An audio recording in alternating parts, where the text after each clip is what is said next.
নমস্কার বন্ধুরা, আপনারা সবাই কেমন আছেন?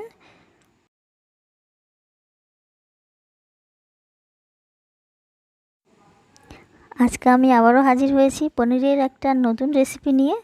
তাহলে চলুন ঝটপট দেখে নেওয়া যাক। এই রেসিপিটা আমি খুবই অল্প সময়ে করে দেখাবো আর খুব সামান্য উপকরণ দিয়ে। আপনারা এটাকে নান বা পরোটা বা রুটির সঙ্গে খেতে পারেন। দেখুন আমার পনিরের সাইজগুলো কেমন করেছি, একটু বড় সাইজের করে নিয়েছি।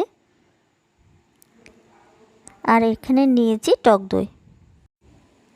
আমার এই পনিরের রেসিপির মূল উপকরণ কিন্তু টক দই। এবার এটাকে খুব ভালো করে ভেজে নিব। লাল লাল করে দুপাশ করে ভেজে নিতে হবে পনিরগুলোকে। পনিরের কিন্তু অনেক রকম রেসিপি হয়, তবে কম সময়ে খুব কম রেসিপিগুলোই কম সময়ে সব দেখা যায়, অনেক বেশি সময় লেগে যায়। কিন্তু আপনার হাতে হয়তো অনেক কম সময় আছে, তখন কিন্তু আপনি এই রেসিপিটা খুব চটজলদি কিন্তু বানিয়ে নিতে পারবেন। আপনাদের সঙ্গে আমার জানা আরও ভ্যারাইটি রেসিপি আপনাদের সঙ্গে শেয়ার করব। পনিরগুলো আমার লাল হয়েই এসছে, আর বেশি সময় লাগবে না। আর একটু সময় 2 মিনিট মতন ভাজলেই হয়ে যাবে। আমি নামিয়ে নেব তখন।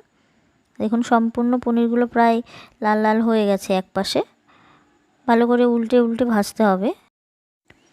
পনির তো আমরা সবাই খেতে খুব ভালোবাসি, আর আমরা অনেক ধরনের পনির খেয়েছিও। আশা করছি এই রেসিপিটা আপনি এর আগে কখনো খাননি, কারণ এটা আমি আমার মতন করে বানিয়েছি, কোথাও থেকে শিখিনি বা কারো কাছে দেখা নয়। আমার তো খুব ভালোই লেগেছে, হয়তো আশা করছি আপনাদেরও খুব ভালো লাগবে। বাড়িতে অবশ্যই বানিয়ে ট্রাই করবেন।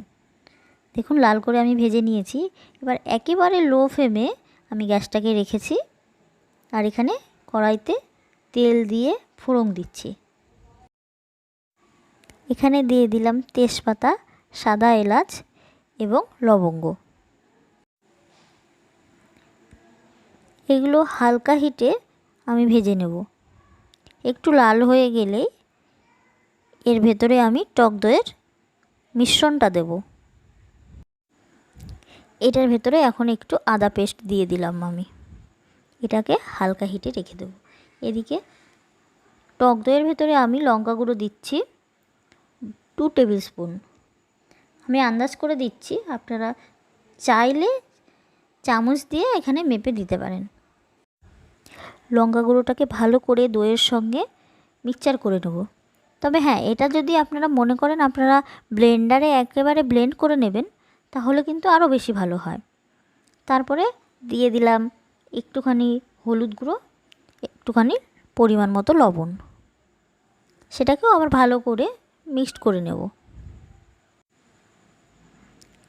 মিশ্রণটি এখন এখানে দিচ্ছি, সম্পূর্ণ মিশ্রণটাই দিয়ে দেব। গ্যাসটা আমার হালকা ফ্লেমে আছে, লো ফ্লেমে, যার জন্য আমার তেলগুলো দেখুন একটু ফেনা ফেনা উঠছে। এর জন্য যে খুব সমস্যা হবে তা না, হালকা ফ্লেমেই আমাকে এটা ভাজতে হবে, নইলে লেগে যেতে পারে বা পুড়ে যেতে পারে। এটা মশলাটা আমি বেশি কষাবো না তো, যার জন্য আমি হালকা ফ্লেমে এটাকে কষিয়ে নিচ্ছি। মশলাটাকে আমি প্রায় 3 মিনিট মতন ভালো করে এপাশ ওপাশ নাড়িয়ে নাড়িয়ে কষিয়ে নেব। এরপর এখানে অ্যাড করব 1 চামচ মিষ্টি সস আর 1 চামচ চিলি সস। এটাকে ভালো করে নাড়িয়ে নিচ্ছি। এরপরে এখানে দেব 1 চামচ চিনি। চিনিটা দেওয়ার কারণ যাতে মিষ্টির ব্যালেন্সটা ঠিক থাকে, টকের সঙ্গে মিষ্টির ব্যালেন্সটা ঠিক রাখার জন্য চিনি এখানে আমি দিলাম। আমার রেসিপিটা ভালো লেগে থাকলে অবশ্যই লাইক শেয়ার কমেন্ট করবেন, বন্ধুদের সাথে শেয়ার করবেন। এবার পনিরগুলো এখানে দিয়ে দেবো, দিয়ে হালকাভাবে নেড়ে দেব। 1 মিনিট মতন পনির দিয়ে কষিয়ে তারপরে জল দিয়ে দেবো। 1 থেকে 1.5 মিনিট কষাতে পারেন। আপনারা আপনাদের পছন্দের রেসিপিগুলো আমাকে অবশ্যই কমেন্টে জানাবেন, আমি ট্রাই করব সেগুলো করে দেখানোর। আমার রেসিপিটার কালার দেখুন কত সুন্দর এসছে। এটা যত সুন্দর দেখতে খেতেও কিন্তু ঠিক ততটাই সুন্দর। আমার ভাজা প্রায় হয়ে গেছে। এখন এখানে আমি জল দিয়ে দেবো। ফ্লেমটাকে হাই ফ্লেমে করে দেবো, দিয়ে জল অ্যাড করব।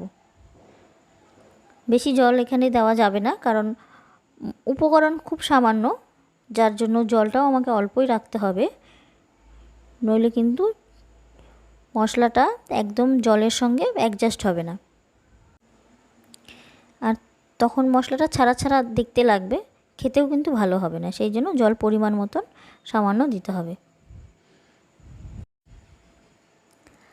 যখন আমার পনিরটা ফুটে উঠবে তখন এখানে দিয়ে দেবো জয়িত্রী পেস্ট। এখানে জয়িত্রীটা দেওয়াটা খুব ইম্পর্টেন্ট, কারণ এর সেন্টটাই হচ্ছে মেন। এবার আমি প্রায় 5 মিনিটের মতো এটা রান্না হতে দেবো। ভালো করে ঘেটে নিয়ে একটা ঢাকা দিয়ে 5 মিনিট রেখে দেবো।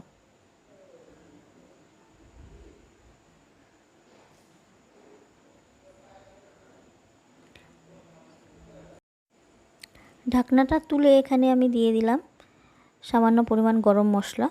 গরম মশলাটা দিয়ে আবার একটুখানি নাড়িয়ে নিলাম। আমার গ্যাসের ফ্লেমটা কিন্তু সবসময় লো টু মিডিয়াম ফ্লেমে আছে, দেখতেই পাচ্ছেন।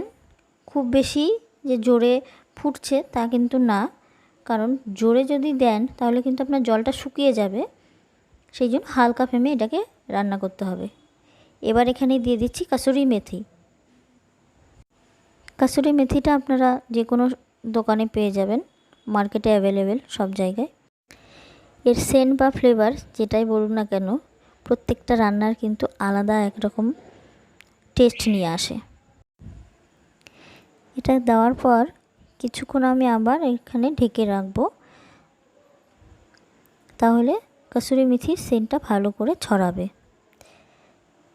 এরপর ঢাকনাটা তুলে আমি এখানে দিয়ে দেব সামান্য পরিমাণ ঘি। আমি গ্যাসের ফ্লেমটা অফ করে দিয়েছি, আমার রান্নাটা কমপ্লিট হয়ে গেছে। যদি আপনারা মনে করেন ঝোলটা ভালো ঘন হয়নি, তাহলে এখানে সামান্য পরিমাণ কর্নফ্লাওয়ার গুলেও দিতে পারেন। দেখুন আমার ডিশটা একেবারে রেডি সার্ভের জন্য। আপনারা সবাই ভালো থাকবেন। আপনাদের সঙ্গে আবার দেখা হবে নতুন আরও একটা রেসিপি নিয়ে। ধন্যবাদ।